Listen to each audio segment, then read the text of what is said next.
सावधूतं परिजन सहितं कृष्ण चैतन्य देवं श्री राधा कृष्ण पादान सहगना ललिता श्री विशाखान्वितंश्च हे कृष्ण करुणा सिंधु दीन बंधो जगतपते गोपेशा गोपिका कांत राधा कांत नमस्तुते तप्त कंचन गौरांगी राधे वृंदावनेश्वरी वृषभानुसुते देवी प्रणमामि हरिप्रिये वाञ्छा कल्पतरुर्भयश्च कृपा सिंधु भय च पतितानां पावनेभ्यो वैष्णवेभ्यो नमो नमः। जय श्री कृष्ण चैतन्य प्रभु नित्यानंदा श्री अद्वैत गदाधर श्रीवासादि गौर भक्तवृंदा। कृपा करके अपने दोनों हाथ उठा लीजिए शरणागत भाव से कि हे भगवान हम आपकी शरण में आए, हमें शरण में लीजिए। इस भाव के साथ ही हरे कृष्ण महामंत्र मेरे साथ साथ बोलिए। हरे कृष्ण कृष्ण कृष्ण हरे हरे, हरे राम राम राम हरे हरे, हरे कृष्ण कृष्ण कृष्ण हरे हरे, हरे राम राम राम हरे हरे, हरे कृष्ण कृष्ण कृष्ण हरे हरे, हरे राम राम राम हरे हरे। कृपा करके हाथ जोड़ लीजिए, मेरे साथ ही मेरे बात दोहराइएगा। नमो विष्णुपादाय कृष्ण पृष्ठाय भूतले श्रीमते भक्ति वेदांत स्वामिन इति नामिने। नमस्ते सारस्वते देवे गौरवाणी प्रचारिणे निर्विशेष शून्यवादी पाश्चात्य देशतारिणे। ओम नमो भगवते वासुदेवाय।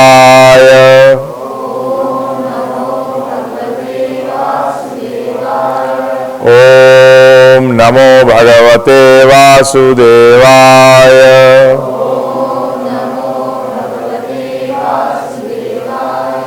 ओम नमो भगवते वासुदेवाय।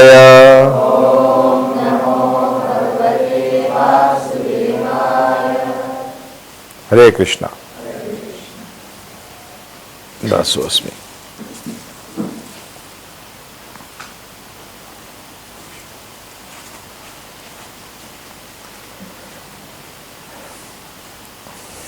तो हम आप सबका लोहारा हिंदू सभा शिव शक्ति मंदिर एवं गौरांग इंस्टीट्यूट फॉर वैदिक एजुकेशन की ओर से ये 7 दिन के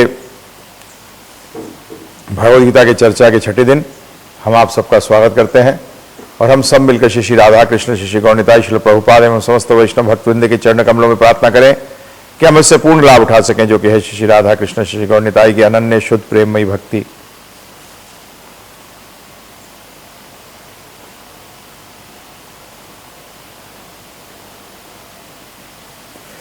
तो चर्चा आगे बढ़ाते हुए हम लोगों ने आपके समक्ष हमने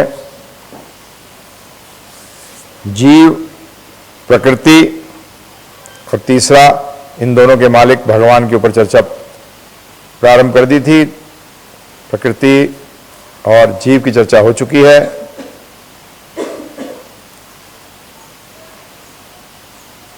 कई बार लोग ये प्रश्न करते हैं कि क्या भगवान है? तो ये यदि आप कोई भी जैसे कैमरा देखते हैं, इसके पीछे कोई निर्माण करता तो होगा? नहीं होगा कि अपने आप आ गया है जी? है ना कोई इसी के लिए? परंतु ये कैमरा से पहले एक और कैमरा हमारे पास था, दोनों आंखें हैं जी। अब 3D की बात करी जाती है। कौन सी विधि की? 3D। परंतु ये तो पहले से 3D था, है ना? नहीं था? आज 3D पिक्चर टीवी का बात करते हैं, तो 3D कैमरा आ रहा है जिसमें कि 3D नजर आएगा। तो तुम्हारी आंखें तो ऑलरेडी हैं, पहले से कैमरा नहीं है बस, है जी? पहले कैमरा क्या होता था? कैसा? पहले तो फोटो खींचो, फिर कैमरा वाले के पास दो, वो उसको धोएगा, फिर फोटो मिलेगी। है सूर्यनारायण जी? ऐसी होता है ना। अब आप क्या करते हो? आप मेरी शक्ल देखते हो, फिर बोलते हो अब कल मिलेंगे, तुम्हारी शक्ल बताऊंगा कल क्या है। धुलने के लिए जाएगी, फिर फोटो निकलेगी, है ना? नहीं, आंख का तुरंत एकदम इंस्टेंट कैमरा है प्रभु जी। जिसने डिजिटल बनाया उसको तो आप बहुत बड़ाई करते हो, परंतु जिसने ये कैमरा बनाया उसको ये अपने आप आ जाएगा क्या? तो भगवान को ना मानना, ये मानना, अगर आप इस बात को माने कि मैं इस बात को मानूं कि मेरे पिता नहीं है, ये श्रद्धा कैसी श्रद्धा कहलाएगी? अंधविश्वास या सही विश्वास? अंधविश्वास। तो ये मानना कि सृष्टि की रचना अपने आप हुई है, इससे बड़ा आनंद अंधविश्वास और कोई नहीं हो सकता। तो इसलिए दिमाग से निकाल देना कि भगवान नहीं है। तो हमने कल बता चुके हैं आपको कि भगवान वो है जिनसे कि सब कुछ आता है। जन्मदय अस्य यथाः, जिनसे सब कुछ उद्भूत होता है। आनंदमयो भयसात, समस्त आनंद के पुंज हैं, सारा आनंद उनसे आता है। जब जब उनसे करीब आते हैं आनंद मिलता है, दूर जाते हैं दुखी हो जाते हैं। और बताया था अस्मौर्ध, और अस्मौर्ध का मतलब उनके बराबर कोई नहीं है, उनसे ऊपर कोई नहीं है, कंप्यूटर नहीं है उनका कोई। पॉलिटिकल पार्टी में कंप्यूटर होते हैं ना, पॉलिटिकल पार्टी में पहले तो दो पॉलिटिकल पार्टी आपस में कंप्यूटर होती हैं, फिर पॉलिटिकल पार्टी के अंदर भी आपस में कंप्यूटर होते हैं, नहीं होते? कि मुझे फाइनेंस मिनिस्ट्री चाहिए, तो मुझे होम मिनिस्ट्री चाहिए, तो मुझे प्राइम मिनिस्ट्री चाहिए। ऐसा कुछ नहीं है भगवान के साथ। भगवान के बराबर कोई नहीं है, भगवान से ऊपर कोई नहीं। फिर मैंने आपको बहुत ही इंपॉर्टेंट चीज बताई थी। क्या बताई थी? कि भगवान में दो विपरीत गुण एक साथ रह सकते हैं। ठीक है जी। फिर क्या बताया था आपको? एक चीज और क्या बताया था भगवान के बारे में? बताओ। बहुत इंपॉर्टेंट चीज बताई थी। भगवान सनातन है और पूर्ण है, तो इसलिए भगवान साकार है। क्या है? साकार है। भगवान निराकार नहीं है। भगवान से बढ़कर आप कैसे हो सकते हो? आपका तो साकार स्वरूप है, भगवान का निराकार स्वरूप, उसका मतलब भगवान हमसे कम हो गए? हो सकता है ऐसा? है जी। तो इसीलिए बड़ा स्पष्ट रूप में ये समझिएगा इस बात को, और मैं कल बता चुका हूं, इसको दोबारा दोहराऊंगा नहीं। तो आज आगे चलते हैं इसी चर्चा को बढ़ाते हुए कि ईश्वर, हम लोग कई बार बोलते हैं, ईश्वर शब्द नहीं बोलते आप? ईश्वर ईश्वर ईश्वर शब्द का मतलब क्या है? ईश्वर शब्द का मतलब है नियंता। नियंता का मतलब जो कंट्रोलर। ईश्वर शब्द का अर्थ क्या है? कंट्रोलर, नियंता। और किस चीज पर नियंत्रण करते हो? जो आपकी है, जो आपकी चीज होती है उसी पर तो आप नियंत्रण करते हो कि दूसरे की? है जी अपने। तो ईश्वर का मतलब क्या? नियंता। आप सब भी ईश्वर हो। अब बोलेगा देखो भगवान बना दिया हमको। नहीं नहीं, आप ईश्वर हो, परम ईश्वर नहीं हो। आप क्या हो? क्यों? क्योंकि आप अपने भविष्य के निर्माण करता हो, नियंता नहीं हो। आप अपने भविष्य के नियंता हो, परंतु आप परम ईश्वर नहीं हो। पूर्ण नियंता आप नहीं हो, ये ध्यान रखिएगा। तो ईश्वर तो हम सब है, क्योंकि परम ईश्वर के अंश है। इसलिए ईश्वर का मतलब एक और चीज क्या होती है? नियंतक, नियंता है, कंट्रोलर है, मालिक है। क्या है? इसीलिए तो नियंता बना। और इंडिपेंडेंस है, स्वतंत्रता है, भविष्य बनाने की या बिगाड़ने की, दोनों हमारे हाथ में है। या तो बना ले या बिगाड़ ले। अगला शब्द आप लोग बहुत इस्तेमाल करते हो, क्या है?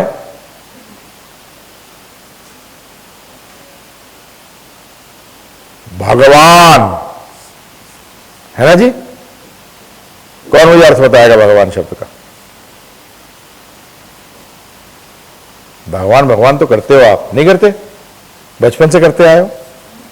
तो भगवान शब्द का अर्थ क्या है?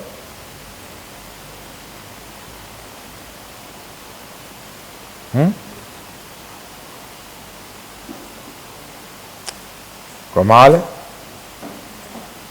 भगवान भगवान करते हैं पर तो पता ही नहीं। जब तो गधे को भी भगवान बना देते, कई बार किसी को भी भगवान बना देते हो, क्योंकि अर्थ का मतलब मालूम नहीं है कि भगवान शब्द का अर्थ क्या है, इसीलिए किसी को भी भगवान बना देते हो। विद्यावान कौन कहलाता है? जिसके पास, वान का मतलब जिसके पास विद्या है, विद्यावान। धनवान, जिसके पास धन हो उसको क्या बोलते हैं? वान। जो धन को वान करे उसको क्या कहते हैं? धनवान। इसी तरीके से भगवान, जो भग का मतलब होता है ऐश्वर्य, जो समस्त ऐश्वर्यों को वान करे उनको क्या कहते हैं? भगवान।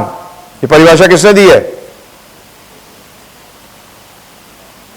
व्यासदेव जी के पिताजी, क्या नाम था उनका? पाराशर मुनि। पाराशर मुनि ने यह परिभाषा दी है भगवान शब्द की, कि जो समस्त ऐश्वर्यों को वान करें वो भगवान। तो 6 मुख्य ऐश्वर्य है, अंग्रेजी में कहते हैं ऑप्युलेंस। 6 ऐश्वर्य आपकी भाषा में समझ लीजिए। ऐश्वर्य होने से व्यक्ति आकर्षित करना शुरू कर देता है। अभी 6 ऐश्वर्य कौन से हैं? फास्ट सुनिए। पहला ऐश्वर्य, क्योंकि आप लोग सब किसके चक्कर में हो? भगवान समस्त धन के मालिक हैं, श्री के। और धन में क्या हुआ? पृथ्वी का भी धन आ गया। पृथ्वी धन है ना, जिसके बहुत पृथ्वी होती है, धरती होती है, वो धनवान कहलाता है। परंतु भगवान सबसे धनवान नहीं है, वो सारे धन को वान करने वाले हैं। क्योंकि अगर आप कहते हो ना कि भगवान सबसे ज्यादा धनवान है, उसका मतलब दूसरे भी धनवान हैं। नहीं, दूसरा कोई नहीं है, सारा कुछ सब कुछ उनका है। जब भी शास्त्र बताते हैं कि लक्ष्मी जी ने कंगन टूट गया, उस टूटे हुए कंगन से सारी लक्ष्मी चल रही है। जितना आप वैभव देख रहे हैं वो लक्ष्मी जी का क्या है प्रभु जी? टूटा हुआ कंगन है, पूरा भी नहीं। कौन सा? टूटा हुआ कंगन। जितना आप देखते हो सारा का सारा लक्ष्मी जी का टूटा हुआ कंगन है। और लक्ष्मीपति कौन है? विष्णु। तो समस्त किसके पास है? विष्णु जी। समझ में आया? दूसरा ऐश्वर्य क्या है? दूसरा ऐश्वर्य बताइए। बल, संपूर्ण बल के मालिक हैं। पहला था संपूर्ण धन के मालिक हैं, दूसरा संपूर्ण बल के। हमारे अंदर बल नहीं है, सारा बल किसका दिया हुआ है? भगवान का, क्योंकि हम भगवान के अंश हैं। ठीक है जी। आज बड़ा महत्वपूर्ण दिन है, क्योंकि आज बलराम जी का जन्मदिन है, कृष्ण भगवान के बड़े भाई का। और बलराम जी आदि गुरु माने गए हैं। क्या माने गए हैं? आदि गुरु। वो बल देते हैं। कौन सा बल? आध्यात्मिक बल देते हैं। कौन सा बल देते हैं प्रभु जी? क्योंकि दूसरा टाइप का बल तो होता ही नहीं है। पहलवान, बहुत बड़ा पहलवान हो, जैसे आदमी आत्मा शरीर त्याग देती है, क्या हो जाता है? जीरो। उसका मतलब बल किसका था? आत्मा का या उसका? है जी? उसका मतलब बल एक ही होता है, आध्यात्मिक बल। एक ही शक्ति है हमारे पास, वो आध्यात्मिक शक्ति है। और वो आध्यात्मिक शक्ति किसके काम आनी चाहिए? किस चीज के काम आनी चाहिए? भगवान की भक्ति करने के लिए काम आनी चाहिए।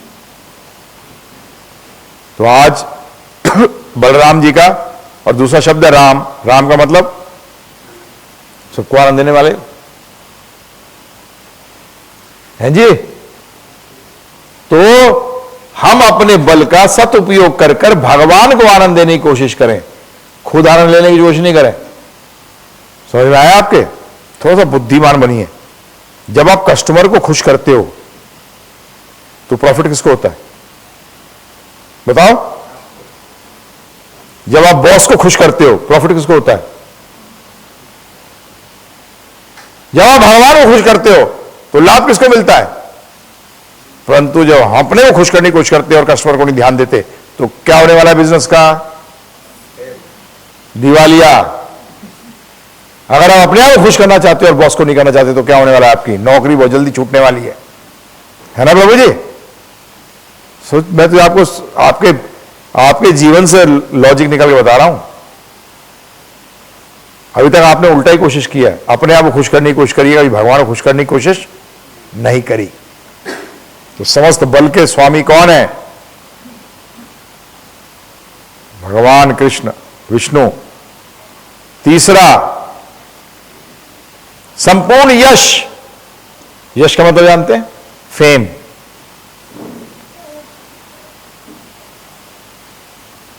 भगवान के साथ जो जुड़ जाता है उसका यश कभी खत्म नहीं होता, चाहे वो राक्षस हो चाहे वो देवता हो।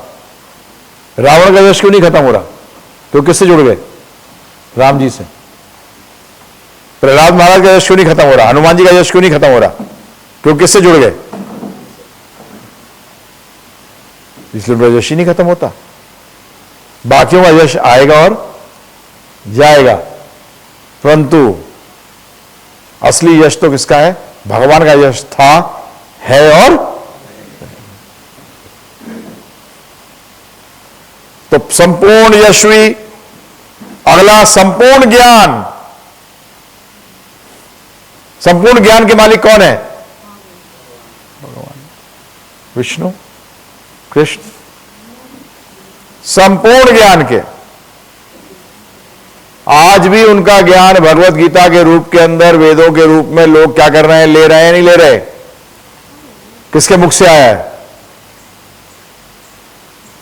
है जी? क्यों, क्या हुआ? क्या?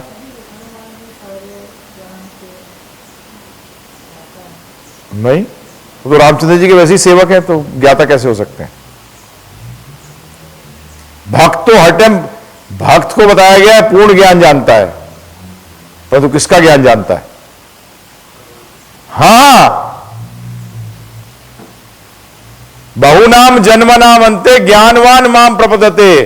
भगवत गीता कहती है जब व्यक्ति पूर्ण ज्ञान में आता है तब वो मेरी शरण में आता है। तो जब हनुमान जी को क्यों कहा गया ज्ञान गुण सागर? हर भक्त ज्ञान गुण सागर है, क्योंकि भक्त किसी शरण में चला जाता है। क्यों बताया गया उनको ज्ञान गुण सागर?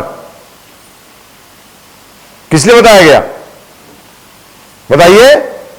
ज्ञान कभी अपने आप में लक्ष्य नहीं होता, ज्ञान तो लक्ष्य की तरफ लेके जाता है। किस लिए बताया गया उनको? क्योंकि वो किसकी शरण में गए? रामचंद्र जी की, इसलिए उनकी श्रेष्ठता है।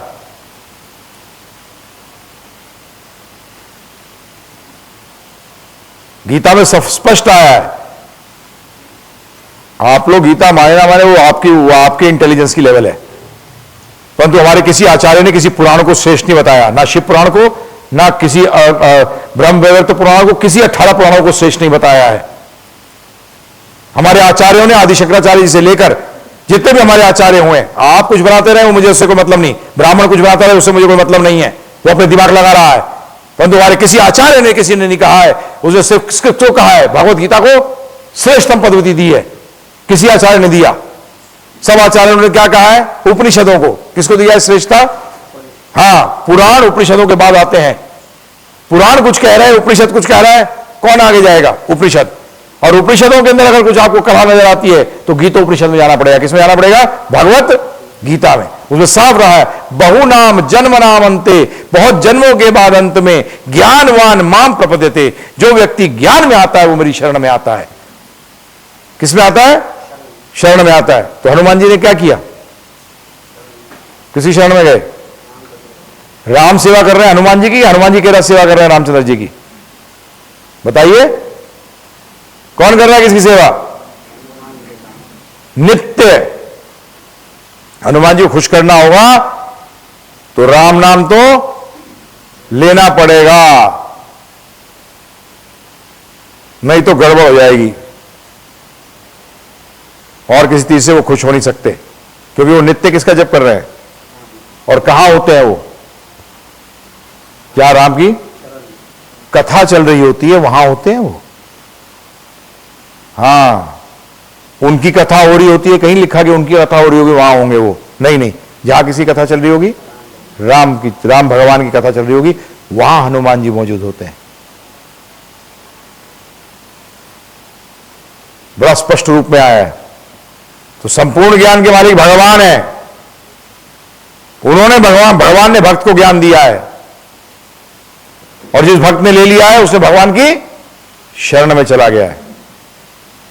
अपने आप धारणाएं बनाने से धर्म नहीं बना करते, ये ध्यान रखिएगा। ये हिंदुस्तान में प्रॉब्लम है, ये हिंदुओं के बीच में है। मुसलमान अपने कुरान को पूरी तरह मानता है और क्रिश्चियन अपनी बाइबल को मानता है, परंतु हिंदू क्या है प्रभु जी? बिंदु। क्या है? बेकार है, मूर्ख था, मूर्ख है, मूर्ख रहेगा, क्योंकि अपनी भावना से चलता है। सॉरी, पढ़िए, जानिए।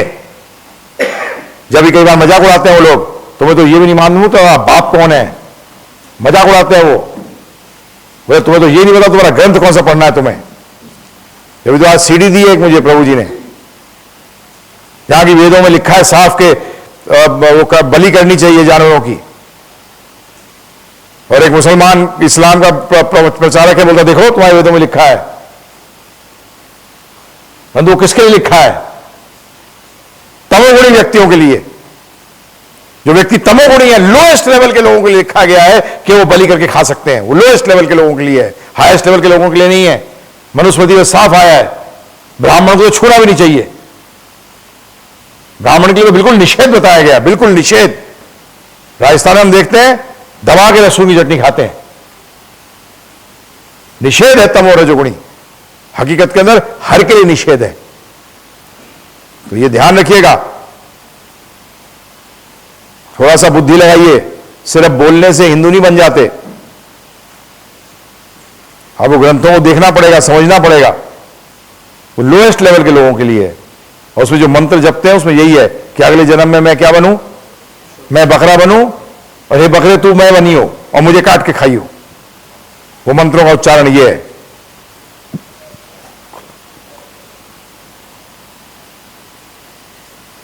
ऐसी भैरव जी हैं, भगवान नहीं है वो।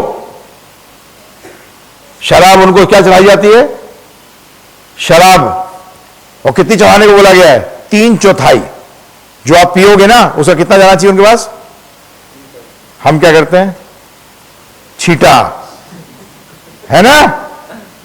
सॉरी, शास्त्र कहते हैं 3/4 उनको उड़ेलो, और 1/4 जो बची, 1/3, 1/4 सॉरी, वो तुम।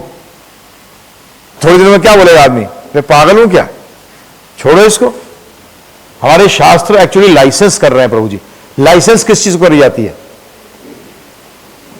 गलत। गवर्नमेंट जानती है शराब पीना छोड़ेंगे नहीं, इसलिए क्या करती है? उसको लाइसेंस करती है। परंतु पानी पीने के लिए लाइसेंस है? नहीं है। सही चीज के लिए कोई लाइसेंस नहीं होता, परंतु जो गलत चीज होती है उसको लाइसेंस किया जाता है। तो क्या किया जाता है? लाइसेंस किया जाता है। तो ये ध्यान रखिएगा। संपूर्ण ज्ञान के मालिक कौन होते हैं? भगवान। संपूर्ण सौंदर्य, भगवान सबसे सुंदर है। रामचंद्र जी के साथ क्या हुआ था? जब 60,000 ऋषि मुनियों ने उनको देखा था तो क्या इच्छा प्रकट करी थी कि हम आपकी पत्नी बनना चाहते हैं? क्या इच्छा प्रकट करी थी?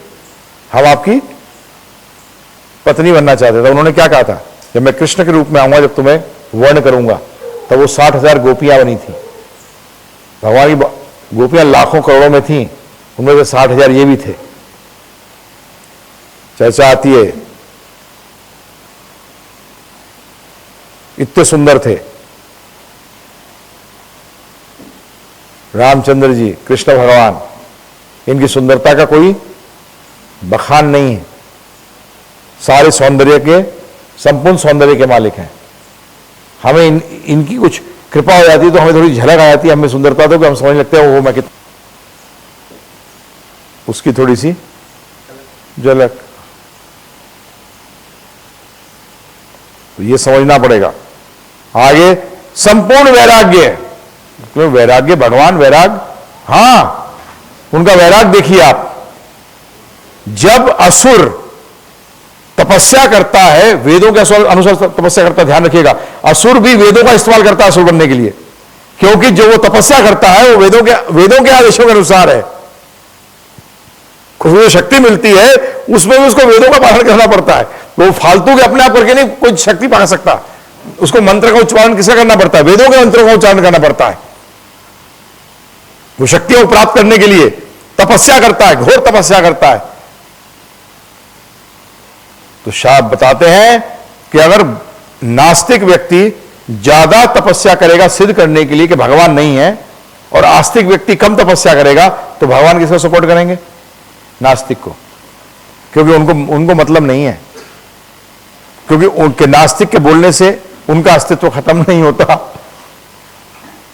उनका अस्तित्व तो था, है और रहेगा। क्योंकि नास्तिक में भी नास्तिक क्या कहता है? भगवान नहीं है। और आस्तिक क्या कहता है? भगवान। तो कॉमन वर्ड क्या है दोनों में? भगवान। बी सेंटर पॉइंट कौन हुए? भगवान हुए, है ना? तो इसीलिए भगवान वैरागी कोई, रावण को शक्ति कैसे आई? हिरण्याकश्यप को शक्ति कैसे आई? हिरण्याक्ष को शक्ति कैसे आई? मधुकैटभ को शक्ति कैसे आई? कंस को शक्ति कैसे आई? वेदों का पालन किया। और वेदों का उच्चारण किससे आया? कौन है? वेदो नारायण साक्षात, वेद नारायण साक्षात नारायण है। उस बार किसने हेल्प करी उनको?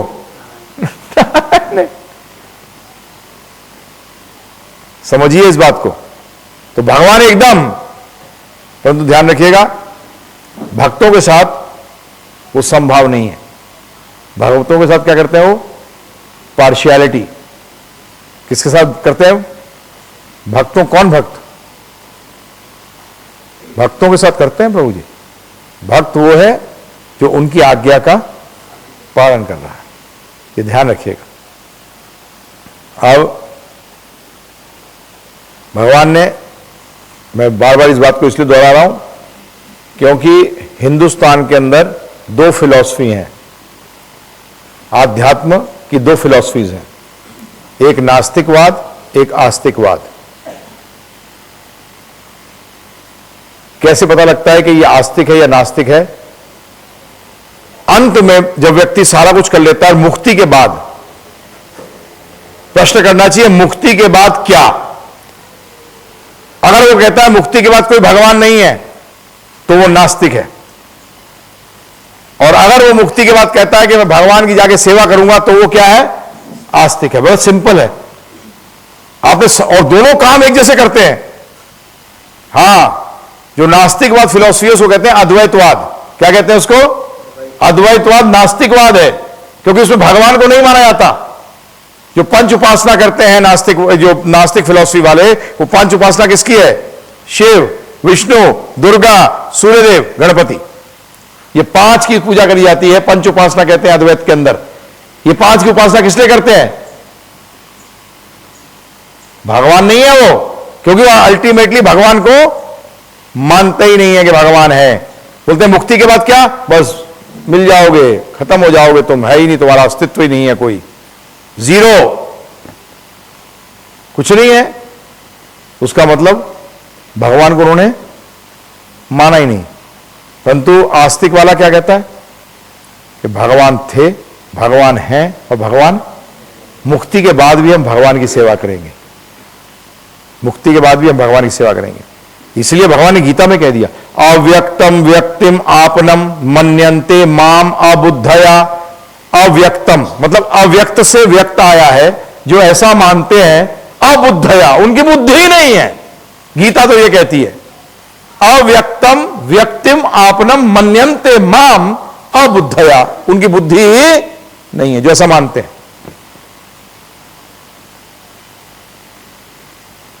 लोग कहते हैं नहीं वो निराकार है, वो कभी कभी साकार हो जाता है। उसको भगवान ने क्या कह दिया है, बुद्धया का मतलब बुद्धि वाला और अ का मतलब इसकी बुद्धि नहीं है।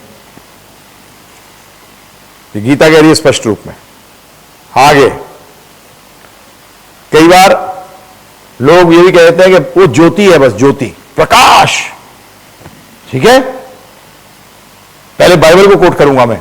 जब मोसेस गए थे उसके ऊपर, माउंटेन के ऊपर, और उनको 10 कमांडमेंट्स मिले थे, तो उन्होंने क्या देखा था? उन्होंने देखा था बहुत बड़ी अग्नि है, ज्वाला जबरदस्त, और उसके पीछे से आवाजें आ रही हैं, ये 10 कमांडमेंट सब कुछ आ रहा है। तब मोसेस ने कहा कि हे भगवान ये सामने से जरा हटा दो कि मैं आपकी शक्ल देख सकूं। तो जवाब मिला था कि अभी तो इस लायक नहीं है। जवाब क्या मिला था? अभी तो इस लायक नहीं है। अब देखिए ईशोपनिषद के अंदर 15वें और 16वें मंत्र, उपनिषद में ध्यान रखना श्लोक नहीं होते, मंत्र होते हैं। 15वें और 16वें मंत्र में क्या कह रहा है भक्त? हे भगवान, हे समस्त जीवों के पालक, आपका असली मुखमंडल, आपका असली मुखमंडल तो आपके चमचमाते तेज से ढका हुआ है। किससे ढका हुआ है? चमचमाते तेज से ढका हुआ है। कृपा करके इस आवरण को क्या कर दो? हटा लीजिए और अपने शुद्ध भक्त को अपना दर्शन दीजिए। उदाहरण, ये इतनी तेज लाइट है, जरा देखिए इसकी तरफ, बल्ब देख सकते हैं इसका? देख सकते हैं? और भगवान के अंदर से लाइट कितनी निकलती है पता है? अरबों खरबों सूर्य एक साथ उदय हो जाए इतनी लाइट है। कैसे देखोगे उनको? तो क्या करना पड़ेगा? आप नहीं हटा सकते। वही जब कृपा करेंगे तभी। कई बार लोग सोचते हैं भगवान ज्योति हैं।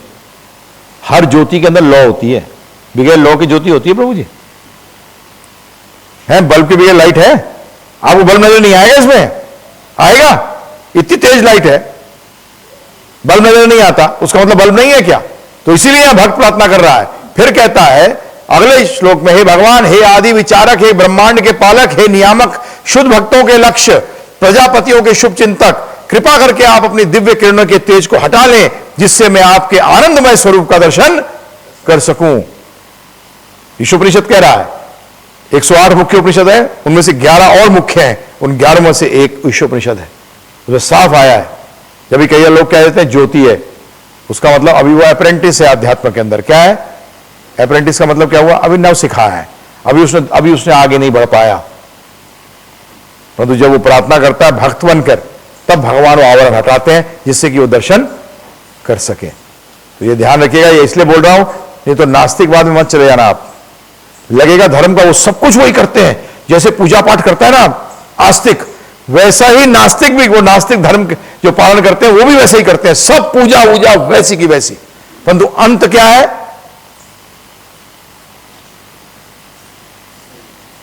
भगवान, मुक्ति के बाद नो भगवान। तो क्या हुआ प्रभु जी? आप बोलोगे मेरा साल भर प्रॉफिट हो रहा है, परंतु अंत में जब टोटल निकले तो लॉस निकले, तो आप क्या है? प्रॉफिट में हो लॉस में हो? लॉस में। इसी तरीके से अंत में क्या होगा मुक्ति के बाद? भगवान है कि नहीं है? तो नहीं, फिर भगवान नहीं है कोई। बस उसका मतलब क्या हुआ प्रभु जी? नास्तिकवाद हुआ। तो ये समझना बहुत ही अनिवार्य। अब देखते हैं कृष्ण भगवान के बारे में, विष्णु के बारे में क्या कहते हैं वेद। ब्रह्मण्य देवकी पुत्र, कि ब्रह्म कौन है? देवकी पुत्र। कौन है देवकी पुत्र? विष्णु। ऋग्वेद का मंत्र तो यहां तक पढ़ते हैं, ओम तद विष्णु परमं पदम सदा पश्यन्ति सूर्य,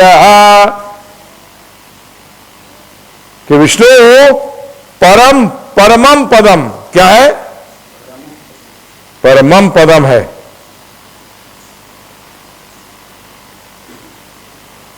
उससे बड़ा कोई शरण नहीं है। अब आता है कि आपको सिर्फ लॉजिक से समझाऊंगा, क्योंकि आपको ज्यादा समझ में वही आएगा। 33 करोड़ देवी देवता हैं। कितने हैं? 33 करोड़। ये देवी देवता है, कृपा करके ये भगवान नहीं है। और आपकी जानकारी के लिए भगवान ने गीता में साफ कहा है, तेरी जैसी श्रद्धा होगी उसको मैं परपक करूंगा। इसलिए अनेकों पुराणों के अंदर भी अनेक जगहों पे अनेक अनेक देवताओं को भगवान जैसा बता दिया है। अब वो कैसे है समझ लीजिए, उदाहरण देता हूं। एक बिहड़ गांव वाला अपने भाई से मिलने जाता है फैक्ट्री में। भाई काम कहां करता है? फैक्ट्री में। ध्यान पर सुनते जाइए। फैक्ट्री में वर्कर है, तो वो कभी वो सिर्फ जानता है कि मालिक को बॉस कहते हैं। क्या जानता है प्रभु जी? मालिक को क्या कहते हैं? बॉस। इतना अंग्रेजी जानता है वो। अब वो अपने भाई से मिलने आता है फैक्ट्री में। फैक्ट्री का दरवाजा खुल दिया जाता है, ये आप पहुंचता है वहां। तो उस टाइम क्या होता है कि इसके भाई के साथ उसका सुपरवाइजर खड़ा है। क्या खड़ा है प्रभु जी? सुपरवाइजर। तो अपना भाई इसके भाई से कहता है, ये मेरा बॉस। बड़ा खुश होता है भाई कि बॉस से मिल रहा हूं। उसी टाइम क्या होता है कि मैनेजर आ जाता है। अब भाई कहता है, मेरा बॉस। अब ये गांव वाला भाई की तो हालत खराब होनी शुरू हो गई। और यार, एक पहले को बॉस का, फिर किसको कहा? मैनेजर। उसके बाद जनरल मैनेजर आ जाता है। अब ये कहता है अपने भाई से, मेरा बॉस। अब तो बेचारा ये भाई चक्कर खाना शुरू कर देता है कि एक बॉस, फिर दूसरा बॉस, और फिर, और उस दिन उसकी किस्मत अच्छी है या खराब है, मालिक भी आ जाता है। अब वो कहता है मेरा बॉस। अब तो ये बेहोश हो जाता है। बोलता है इसको भी बॉस बोला, सुपरवाइजर को भी बॉस बोला, मैनेजर को भी बॉस बोला, जनरल मैनेजर को भी बॉस बोला, और मालिक को भी बॉस बोला। परंतु अल्टीमेटली बॉस है कौन? क्योंकि बाकी बॉसों को बॉस कैसे बन रहे हैं? किसके कारण? मालिक के कारण। इसी तरीके से हमारे शास्त्रों में भी ये जो 6 ऐश्वर्य बताए थे ना, धन, शक्ति, बल, अगर थोड़ा सा किसी में आ जाता है, हमारे शास्त्र उसको भी कई बार भगवान कह देते हैं। उसको भी क्या कह देते हैं? भगवान। परंतु वो भगवान नहीं है। वो भगवान नहीं, वो पूर्ण भगवान नहीं है।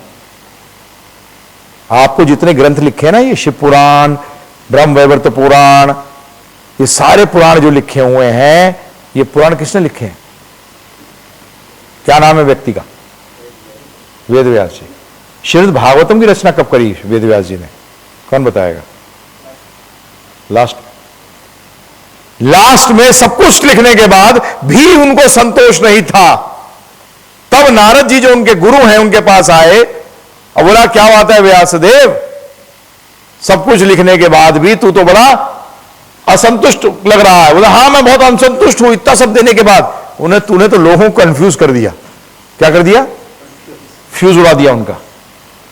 अरे जो परम भगवान है उसके बारे में तो कुछ लिख, एकदम क्लियर। अमल पुराण के अंदर व्यासदेव जी लिखते हैं, एत चामसा कला पुंसा कृष्णास्तु भगवान स्वयं। उसमें व्यासदेव जी लिख रहे हैं, आप किसी को भगवान बनाते रहो, वो आपका मर्जी है। मैं तो आपको शास्त्रों के आधार बता रहा हूं। मैं पागल नहीं हूं कि मैं कहीं भागूंगा। मेरे को मृत्यु से डर लगता है। मैं मृत्यु को जानता हूं कि मृत्यु के बाद क्या होता है, मुझे जवाब देना पड़ेगा, इसलिए मैं घबराता हूं। मैं मानता हूं कि पुनर्जन्म होता है। मैं उनमें से नहीं हूं जो मानता है कि एक जन्म है। एत चामसा कला पुंसा, बाकी सब तेरी कलाएं हैं। कृष्णा तू ही स्वयं भगवान है। विष्णु को भी नहीं कहा। अब आपको भी नहीं, हमें तो सुना है कृष्ण भगवान विष्णु के अवतार हैं। चलिए सुन लीजिए, कितने लोग जानते हैं कितने विष्णु हैं? बताना, कितने विष्णु हैं? हमें तो सुना था विष्णु एक है। 3 विष्णु हैं, कारणोदक्षाय विष्णु, गर्भोदक्षाय विष्णु और क्षीरोदक्षाय विष्णु। जब मैंने भी पहली बार सुना तो मैं भी, हाँ, मेरा भी यही हाल हुआ था जैसे मनोज जी का हो रहा है कि 3 विष्णु। हां जी, 3 विष्णु की चर्चा आई है। कौन है ये? चलिए शॉर्ट बताता हूं। कारणो दक्षाय विष्णु। दक्ष का मतलब, धक का मतलब होता है समुद्र। कारणो धक, कारणों जो सागर है उसमें लेटे हुए हैं, योग निद्रा में है और सांस छोड़ रहे हैं। क्या कर रहे हैं प्रभु जी? जब सांस छोड़ते हैं तो अनंत कोटि ब्रह्मांड उनके सांस से निकलता है। कितने ब्रह्मांड? अनंत कोटि, बुलबुले के रूप में अनंत कोटि ब्रह्मांड निकलते हैं बुलबुले के रूप में। फिर क्या करते हैं विष्णु जी, जो कारणोदक्षा विष्णु हैं, वो एक और अवतार लेते हैं और कहां चले जाते हैं? इन बुलबुलों के अंदर, इन ब्रह्मांडों के अंदर, और वहां जाकर अपने पसीने से आधा ब्रह्मांड भर देते हैं और उस पर लेट जाते हैं शेष पे। क्या करते हैं प्रभु जी? शेष पे लेट जाते हैं और वो कहलाते हैं गर्भोदक्षाई विष्णु। कौन से विष्णु? गर्भोदक्षाई विष्णु। उनके ही नाभि से ब्रह्मा जी का वो कमल निकलता है और कमल में कौन बैठे होते हैं? ब्रह्मा जी। अब ब्रह्मा जी, समझ नहीं आता ब्रह्मा जी को अंधेरा चारों तरफ कि मैं हूं कहां आ गया, क्या हूं, तो वो इस डंडी से उतरते हैं नीचे। जब उतरते उतरते चले जाते हैं, जब उनको तय नहीं मिलती है वापस आगे ऊपर बैठ जाते हैं। बोलते यार तो फंस गया, मैं कहां आ गया। तब भगवान उसके हृदय में से कहते हैं, क्योंकि ब्रह्मा जी है तो इवॉल्व सोल, ध्यान रखिएगा ब्रह्मा एक पोस्ट है, आप और मैं ही ब्रह्मा बन सकते हैं। ब्रह्मा क्या है? एक पोस्ट है। अभी आपको थोड़ा झटके दूंगा, चिंता मत करो। आप सोचते हो हां ब्रह्मा जी एक पोस्ट है, ब्रह्मा आप बन सकते हो। ब्रह्मा की उम्र बताई गई है, ब्रह्मा की उम्र बताई गई है। अभी बताता हूं, चिंता मत करो, काल पे आ रहा हूं मैं। ब्रह्मा जी की उम्र है, वो जीव बनता है, जब वो उतना क्वालिफाइड हो जाता है तो वो ब्रह्मा बनता है। तो इसलिए वो जरा सी बात को समझ जाता है। तो आवाज क्या सुनी? तप। क्या सुना? तप, के तप कर। तब उन्होंने क्या शुरू किया? तप करना। उसके बाद उनको नॉलेज दी गई कैसे वो पदार्थ जिए जाएंगे, उन पदार्थों से वो सेकेंडरी क्रिएशन, क्या कहते हैं, सेकेंडरी क्रिएशन जो होती है वो कर सकें। उस टाइम ये गर्भोदक्षा विष्णु एक और अवतार लेते हैं। अरे ये क्या है? हाँ, इसी ब्रह्मांड के अंदर ऊपर एक क्षीर सागर है। क्या है? और उसमें क्षीरोदक्षाई विष्णु जो है वो लेटे हुए हैं। जब ब्रह्मा जी को और सबको प्रॉब्लम होती है तो किसके पास जाते हैं? उन क्षीर सागर वाले विष्णु के पास जाते हैं। और यही क्षीर सागर वाले विष्णु जो है ये परमात्मा के रूप में भी सबके अंदर रहते हैं और कण कण में विराजमान होते हैं।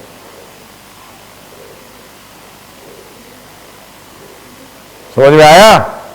एक विष्णु नहीं है, कितने विष्णु हैं? 3। कारणोदक्षाय विष्णु, गर्भोदक्षाय विष्णु और क्षीरोदक्षाय विष्णु। अब क्या होता है? ध्यानपूर्वक सुनिए। प्रश्न उठता है कि इतने सारे बॉस, आपकी जानकारी के लिए गणपति भी जो है एक पोस्ट है। गणपति क्या है? आप भी गणपति बन सकते हो, हैं? शिव जी भी 2 प्रकार के हैं। एक शिव जी वो है जो कि कोई नहीं बन सकता, वो शिव तत्व ही अलग है। और एक शिव जी है जो आप भी बन सकते हो। जो शिव के उपासक है उनको भी नहीं मालूम, क्योंकि भगवान ने गीता में कहा है भक्ति माम अभिजानति, भक्ति मुझे जान सकता है। और जो भगवान को जान सकता है तो भगवान से लगी हुई चीजों को भी वही जान सकता है। जब पार्वती जी ने एक बार प्रश्न किया कि आपके गले में ये मुंडों की माला किसकी है, तो क्या जवाब दिया था शिव जी ने? क्यों पार्वती मजाक करती है, ये तू ही तो है लटकी हुई। सती कितनी बार सती बन के तू आई और क्या हुआ? सती माता को क्या हुआ था बताइए? पहली पत्नी कौन है शिव जी की? पार्वती जी या सती? तो एक्चुअली दोनों में फर्क नहीं है, दोनों एक ही है। सती माता को क्यों त्यागा शिव जी ने? वो मालूम है ना स्टोरी? आपको मालूम है सबको? है जी? किसने त्यागा? कौन बताएगा?